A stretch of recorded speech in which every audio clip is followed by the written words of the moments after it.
Varicose veins కి సరైన చికిత్స కోసం సంప్రదించండి ఎవిస్ హాస్పిటల్. నమస్తే, వెల్కమ్ టు సుమన్ టీవీ. నేను గిరిజ. ప్రతి మనిషికి సమస్యలు ఉంటాయి. నోటి దాకా వచ్చి చేజారిన సందర్భాలు ఎన్నో ఉంటాయి. తీవ్రమైన శత్రుబాధ, దృష్టి దోషాలు ఇలాంటివి చాలా ఉంటాయి.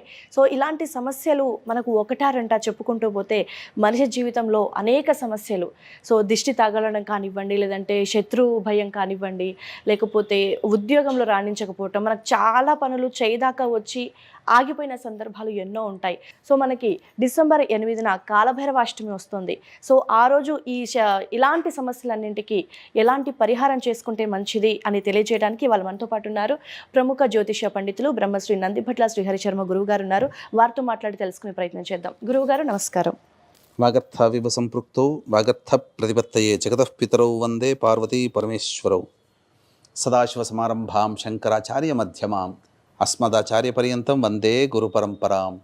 ఆదిత్యాయ చ సోమాయ మంగళాయ బుధాయ చ గురు శుక్ర శనిభ్యశ్చ రాహవే కేతవే నమః. శృంగేరి జగద్గురు పీఠాధిపతులకి, కంచి పీఠాధిపతులకి నమస్కారములు తెలియచేసుకుంటూ కార్యక్రమాన్ని ప్రారంభిద్దాం. గురువుగారు, విపరీతమైన కష్టాలు, నష్టాలు, ఒడిదుడుకులు, మనం పూజలు చేసిన ప్రతిఫలం దక్కనివి, లేదంటే సమస్యలు ఎప్పుడు మనల్ని వెంటాడుతూ ఉన్నాయి, అదృష్ట దేవత కంటే దురదృష్టమే వెన్నంటూ ఉంటూ ఎప్పుడు తలుపు తడుతుంది అని బాధపడే వారికి అసలు ఈ కాలభైరవ అష్టమి రోజు ఎలాంటి పరిహారాలు చేసుకుంటే గనక వీళ్ళ సమస్యలన్నీ నివృత్తి అయ్యే అవకాశం ఉందంటారు గురువుగారు? ముఖ్యంగా మీరు అన్నది కూడా కష్టమేనమ్మా. ఎందుకనంటే చాలా వరకు కరెక్ట్ అనే చెప్పవచ్చు. కష్టం ఎందుకన్నానంటే ప్రతి పనులలో మానవులు ఇబ్బందులు పడుతున్న వాళ్ళు చాలామంది ఉన్నారు ఈ కలియుగంలో. ఎందుకనంటే దేవతా ఆరాధన తగ్గిపోయి టెన్షన్తో కూడుకున్నటువంటి జీవితం, అన్నిటికంటే మించి బిజీ లైఫ్. ఒకప్పుడు దేవతారాధనకి ఒక పర్టికులర్ టైం అంటూ స్పేర్ చేసుకునేవాళ్ళు ప్రతి కుటుంబంలోని యజమానులు, పెద్దలు, పిల్లల దగ్గర నుంచి కూడా.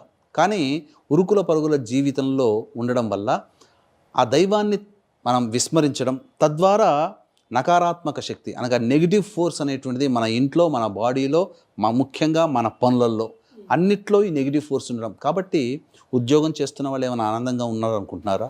లేదు. ఎప్పుడు ఉద్యోగం పోతుందో తెలియదు. తోటి వాళ్ళు ఎలాంటి పాలిటిక్స్ చేస్తున్నారో తెలియదు. ఇవన్నీ కూడా తెలియని సంఘటనలు. ప్రమాదం జరిగిన తర్వాత మనకు తెలుస్తుంది, అబ్బో వీళ్ళు ఇలా మనకు జరిగిందని.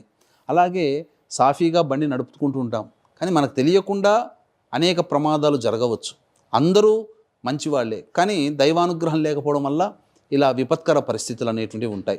వ్యాపారం గొప్పగా సాగుతున్నటువంటి వ్యాపారం కూడా నరదృష్టి, నరఘోష వల్ల తొలగిపోతుంది, పూర్తిగా అడుగంటిపోతుంది. ఇంట్లో కూడా ప్రశాంతత లేని జీవితాన్ని గడుపుతుంటుంటారు.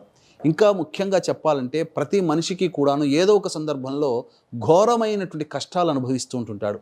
అంటే ఈ కష్టం నన్ను కలిచివేస్తుంది, ఇలా నేను ఎందుకు ఉండగలుగుతున్నాను, ఈ కష్టం నుంచి బయటపడే మార్గమే లేదా, ఏ దేవుడు కరుణించడా, మనం చేసిన పూజలన్నీ ఫలించవా, ఇలా చెప్పి వాపోతూ ఉంటుంటారు. కాబట్టి మనకు తెలిసి జరిగితే తెలిసినటువంటి వాటి గురించి ఏ విధంగానైనా మనం ఆ ప్రయత్నపూర్వకంగా వాటి నుంచి బయటపడవచ్చు. కానీ మన జాతకరీత్యా మనకు తెలవకుండా జరిగేటువంటి ఇబ్బందుల్ని మనం కనిపెట్టలేము, గుర్తించలేము కూడా. ఆ ఇబ్బందులు, మన జాతకంలో ఉన్నటువంటి ఇబ్బందులు మన దాకా వచ్చి మనల్ని ఇబ్బంది పెట్టకుండా ఉండాలంటే కొన్ని ప్రత్యేకమైనటువంటి తిథులలో కొంత శక్తి మేర ప్రత్యేకత కలిగినటువంటి దేవతా ఆరాధనలు చేయాలి. ముఖ్యంగా మనం చూసుకున్నట్లయితే కార్తీక మాసంలో వచ్చేటువంటి అష్టమి తిథి కాలభైరవ జయంతిగా చెప్పబడితే, ఈ మార్గశిర మాసంలో వచ్చేటువంటి అష్టమి తిథి కాలభైరవాష్టమిగా చెప్పబడి ఉంది. ఈ యొక్క కాలభైరవాష్టమి 8వ తారీఖు అయింది. అష్టమి తిథి అన్నట్టుగానే మనం చూసుకున్నట్లయితే ఆ రోజున సప్తమి తిథి ఉదయం 9:45 వరకు ఉంది. అంటే భాను సప్తమి ఒకే రోజు అయింది, కాలభైరవాష్టమి కూడా ఒకే రోజు అయింది. ఈ యొక్క తిథి ప్రభావం వలన మనకు కొన్ని అద్భుతమైనటువంటి యోగాలు ఆ తిథి రోజున చేసుకున్నటువంటి పుణ్యకర్మల వల్ల లభిస్తుంది. అందుకనే ఏం చేయాలి, ముందుగా మనం చూసుకున్నట్లయితే ఆ యొక్క ఆదివారం రోజున సూర్యోదయం కంటే ముందే లేచి కాలకృత్యాదులు తీర్చుకొని అరుణోదయం అంటే ఎరుపు వర్ణం కలిగి ఉండి సూర్యుడు ఉదయిస్తున్నటువంటి సమయానికి, ఆ ఉదయిస్తున్నటువంటి సమయం కంటే ముందు ఆ ఆకాశం అంతా ఎర్రగా ఉన్నప్పుడు సూర్యాష్టకం ఒక 6 సార్లు పఠించాలి. ఇక తెల్లవారుతున్నగా సూర్యుడు ఉదయిస్తున్నప్పుడు అర్ఘ్యము 3 సార్లు కానీ, 7 సార్లు కానీ, లేదా 12 సార్లు కానీ సూర్యునికి అర్ఘ్యం ఇవ్వాలి గాయత్రి మంత్రం చెప్పుకుంటూ, లేదా ఓం సూర్యాయ నమః అనుకున్నా చాలు. ఆ రోజు మిత్ర సప్తమి కాబట్టి ఓం మిత్రాయ నమః అనుకుంటూ అర్ఘ్యం ఇస్తే సరిపోతుంది.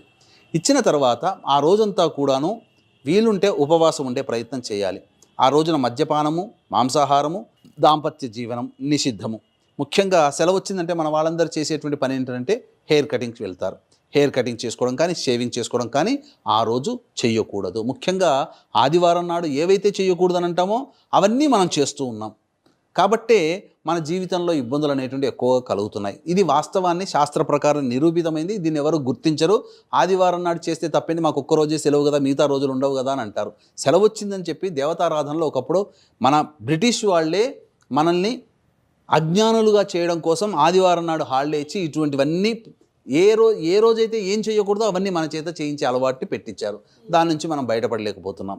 ఇక ఈ ఆదివారం రోజున ఉపవాసం ఉండాలి. వీలైతే మధ్యాహ్నం పూట ఎట్టి పరిస్థితుల్లో నిద్రపోకూడదు.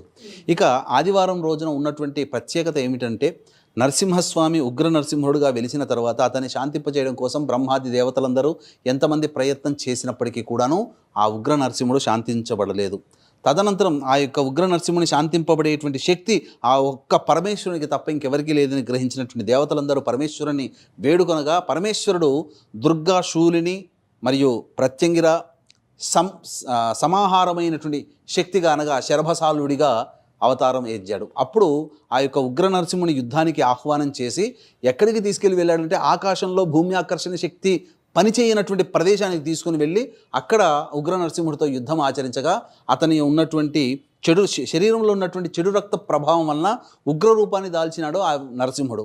కాబట్టి యుద్ధం చేసి ఆ చెడు రక్తం అంతా కూడాను పూర్తిగా తీసివేయడం జరిగింది.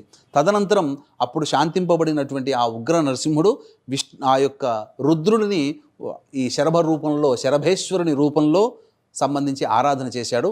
కాబట్టి ఎందుకు ఈ విధంగా చెప్పాల్సి వచ్చిందంటే, మన దేశంలో చాలా కొన్ని ప్రత్యేకమైనటువంటి దేవాలయాలు మాత్రమే శరభేశ్వర దేవాలయాలని, అందులో తమిళనాడు చాలా ప్రసిద్ధి. ఎందుకు ఈ విధంగా వృత్తాంతం చెప్పాల్సి వచ్చిందనంటే, ప్రతిరోజు కూడా ఒక రాహుకాలం అనేటువంటిది ఉంటుంది. ఆదివారం రోజు ఉండే రాహుకాలానికి ఒక ప్రత్యేకత ఏమిటంటే, శరభేశ్వరునికి సంబంధించినటువంటి కాలంగా చెప్పబడి ఉంది. అంటే ఈ శరభేశ్వరుడు ఉగ్ర నరసింహుణ్ణి సంహరించినటువంటి ప్రదోషకాల సమయం ఆదివారం కాబోలు. అందుకే ఆదివారం నాడు వచ్చేటువంటి రాహుకాలంలో శరభేశ్వరుని కాలంగా చెప్పడం ఇది అత్యంత మహిమాన్వితమైనటువంటి సమయంగా చెప్పబడింది. కాబట్టి కాలభైరవాష్టమి ఆదివారం కలిసి రావడం చాలా ప్రత్యేకమైనటువంటి రోజున. కాబట్టి 4:43 వరకు దుర్ముహూర్తం ఉంటుంది ఆ రోజున. కాబట్టి 4:45 ఇంట్లో దక్షిణం వైపున మీ యొక్క సమస్యలకి తెలియని ఆటంకాలు ఏవైతే ఉన్నాయో ఆ ఆటంకాలు తొలగిపోవడం కోసం దక్షిణం వైపున కూర్చోవాలి, లేదా కోరిక సిద్ధించడం కోసం తూర్పు వైపున కూర్చోవాలి, లేదు ఆ యొక్క సర్వ విధాలుగా శాంతి కలగాలి జీవితంలో అన్నప్పుడు ఉత్తరం వైపున కూర్చోవాలి. కార్యసిద్ధి కావాలనుకునేవాడు పడమర వైపున ఫేస్ పెట్టి కాలభైరవాష్టక పారాయణం వీలైనన్ని సార్లు పారాయణం చేయాలి.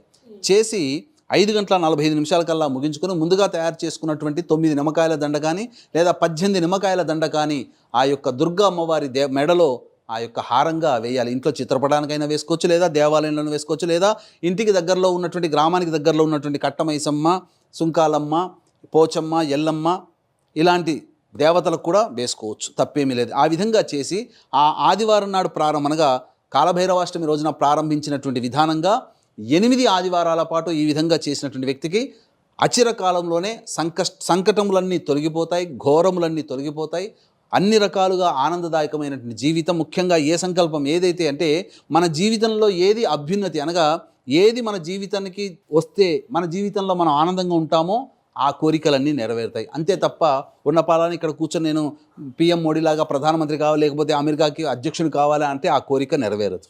ఎందుకనంటే అది మన జీవితాన్ని ఉద్ధరించే కోరిక కాదు. మనం మనసులో ఏ విధంగానైతే కష్టాలు పడుతున్నామో, మనకు తెలియకుండా శత్రువులు ఏ విధంగానైతే ఇబ్బందులు పాలు చేస్తున్నారో, అలాగే మనం చేసేటువంటి ప్రతి పనులలో ఆటంకాలు తరచూ కలుగుతున్నాయో ఆ ఘోరమైనటువంటి కష్టాలు, నరదృష్టి, నరఘోష ఇవన్నీ కూడా తొలగిపోతాయి. ఇంకా ముఖ్యంగా ఆ రాహుకాల సమయంలో గనక వ్యాపారానికి స్థలంలో కానీ ఇంటికి కానీ దిష్టి కనుక ఉన్నట్లయితే ఆ యొక్క సమయంలో బూడిద గుమ్మడికాయకి చక్కగా అలంకరణ చేసి ఆ యొక్క కాలభైరవుని ఆవాహన చేసి ఆ గుమ్మడికాయని పూజ చేసి ఉన్నటువంటి రాహుకాలంలో కనుక ఇంటికి గుమ్మానికి కానీ వ్యాపార స్థలంలో కానీ కట్టినట్లయితే సకల దిష్టి దోషాలు తొలగిపోతాయని చెప్పడంలో ఏమాత్రం సందేహం లేదు. వీక్షించేటువంటి ప్రేక్షకులకు కూడా గమనిక. దత్త జయంతి సందర్భంగా డిసెంబర్ 15వ తారీఖు రోజున సుప్రసిద్ధ మహిమాన్విత కాశీక్షేత్రంలో జాతకరీత్యా కలుగు విద్య, వివాహ, ఉద్యోగ, దాంపత్య, సంతాన, అనారోగ్య సమస్యల నివారణకి మరియు గోచార రీత్యా కలుగు వృషభ, మిథున, కర్కాటక, సింహతుల, వృశ్చిక, మకర, కుంభమీన రాశిలో జన్మించిన వారికి శనిదోష పరిహారార్థమై సర్వదోష నివారణ పూజలు, హోమాలు పర్ హెడ్ 1500 రూపాయలకి డిసెంబర్ 15వ తారీఖు రోజున కాశీ క్షేత్రంలో చేయించడం జరుగుతుంది. అవకాశం ఉన్న వాళ్ళు కార్యక్రమ తదనంతరం కాంటాక్ట్ చేసి మీ గోత్రనామాలు నమోదు చేసుకోవచ్చు. ఓకే గురువుగారు, మామూలుగా అయితే రాహుకాలంలో కాలభైరవాష్టకం చదివితే మంచిది అనేది ఇది ఒక్క నానుడియే తెలుసు, కానీ ఈ కాలభైరవ అష్టమి రోజున ఈ విధంగా పరిహారాన్ని చేసుకుంటే ఇన్ని రకాల సమస్యలు, దోషాలు తొలగిపోతాయి అనేది చాలా చక్కగా తెలియజేశారు గురువుగారు. మంచి పరిహారాన్ని తెలియజేశారు. ఇంకా చెప్పాలి అని అంటేనమ్మా, ఆ రోజున చేసుకోదలిస్తే కాలభైరవాష్టమి సందర్భంగా ప్రదోష కాల సమయంలో ఇంటికి 4 దిక్కులు ఉంటాయి కదా, 4 దిక్కుల్లో ఒక రాశి గళ్ళ ఉప్పు రాశిగా వేసి 4 దిక్కుల్లో దాని మీద 3 తమలపాకులు పెట్టి ఆవ నూనెతో దీపారాధన చేస్తే చాలా విశేషం. 4 దిక్కుల్లో కానీ 8 దిక్కుల్లో కానీ పెట్టవచ్చు. అప్పుడు ఇంటికి రక్షణగా ఉంటుంది. ప్రదోషకాల సమయంలో కానీ లేదా అష్టమి తిథి 9:45 ప్రారంభమవుతుంది కదా, 10 గంటలకల్లా శివాలయానికి చేరుకొని ఆ యొక్క కాలభైరవునికి ఆవ నూనెతో అభిషేకం జరిపించుకుంటే ఇంకా చాలా విశేషము. ఆ రోజున పూర్తిగా నలుపు వర్ణము కలిగినటువంటి కుక్కకి మినప వడమాల, అంటగా చిల్లి గారే కాదమ్మా, చిల్లి ఉండకూడదు, మామూలుగా ముద్ద వడమా మినపలతో మినపగుళ్ళతో చేసినటువంటి, అనగా పొట్టు మినుపు వాడాలి. పొట్టు తొలగించినటువంటి వాడకూడదు. పొట్టు ఉన్నటువంటి మినప పిండితో గారెలు చేసి, వడలు చేసి, లేదా గారెలైనా వడలైనా, గారెలు అంటే చిల్లి గారెలు కూడా కాదు, ఆ విధంగా చేసి 18 గారెలు కానీ వడలు కానీ, లేకపోతే 9 అయినా కానీ, ఈ విధంగా చేసి కాలభైరుని పూజ చేసి ఆ కాలభైరుని మెడలో వేస్తే చాలమ్మా. ఆ పూజ అంతవరకే. విశేషమైనటువంటి కాలభైరుని యొక్క అనుగ్రహం కలుగుతుంది. ఆ యొక్క శునకము, ప్రత్యేకించి శునకాన్ని పూజ చేసే సందర్భాలు కొన్ని ఉంటాయి. ఈ కాలభైరవాష్టమి రోజున చేసుకోమన్నది కాబట్టి, అంటే శునకాన్ని కనుక మనం తరచూ ఇంట్లో ఉంటే మనం చేసుకున్నటువంటి తీర్థయాత్రలు కానీ పూజలు చేసుకున్నటువంటి పుణ్య ఫలితం పోతుంది మన శరీరాన్ని తాకినా. కానీ ప్రత్యేకించి కొన్ని సందర్భాలు ఉంటాయి. ఆ సందర్భాల్లో ప్రత్యేకమైనటువంటి పుణ్యతిథుల్లో ఈ యొక్క శునకానికి కనుక నల్ల కుక్క దొరకలేదు, కనీసం ఏ కుక్కనైనా కానీ కాలభైరునిగా భావించి ఆ కుక్క గనక ఈ చెప్పబడినటువంటి మినపవడలు ఇవి. ఇంకా ముఖ్యంగా చెప్పాలి అని అంటే సంబంధించినటువంటి చపాతీ, తీపి చపాతీలు ఉంటాయి కదమ్మా, అంటే చపాతీ మధ్యలో బెల్లం వేసి కందులు వేసి చేస్తారు కదా, ఆ విధంగా తీపి చపాతీలు కనుక కుక్కకు పెడితే సమస్త కోరికలు నెరవేరుతాయి. ఈ కాలభైరవాష్టమి రోజున విశేషంగా అది అనుగ్రహిస్తుంది. అలాగే మినప వడమాల, మినప గారెల మాల కూడా వేయవచ్చు. ఈ విధంగా చేసుకోవచ్చు. ఆవ నూనెతో ఈశ్వరునికి లేదా ఈశ్వరునికి అభిషేకం చేసినా చాలు. ఇప్పుడు అన్ని దేవాలయాల్లో, బయట శివాలయాలు ఉన్నాయి, ఈశ్వరునికి ఆవ నూనె, కాలభైరవుడు దొరకడండి మా ఇంట్లో, మా ఊళ్ళో లేదన్నప్పుడు ఈశ్వరునికి ఆవ నూనెతో ఆ రోజు అష్టమి తిథి వచ్చిన తర్వాత చేయాలి. ఈ విధంగా చేసి ఇంటికి 4 దిక్కుల్లో కానీ 8 దిక్కుల్లో కానీ గళ్ళ ఉప్పుని రాశిగా పోసి ప్రదోషకాల సమయంలో ఆవ నూనెతో దీపారాధన చేయాలి. అది చాలా విశేషం. ఇది ఈ విధంగా చేసుకుంటే అద్భుతమైనటువంటి కాలభైరుని యొక్క అనుగ్రహం కలిగి అచిరకాలంలోనే మనం ఏవైతే సంకల్పం మన కష్టంగా భావిస్తున్నామో ఆ కష్టం తొలగిపోయే మార్గం మనకు కనబడుతుంది. తద్వారా మన సమస్యలు పరిష్కారం అవుతాయి. అవకాశం ఉంటే కాలభైరవాష్టమి రోజున సంకల్పం చేసుకోండి. దత్త జయంతి సందర్భంగా డిసెంబర్ 15వ తారీఖు రోజున మన పీఠం ఆధ్వర్యంలో కాలభైరవ హోమం కూడా జరుగుతుంది.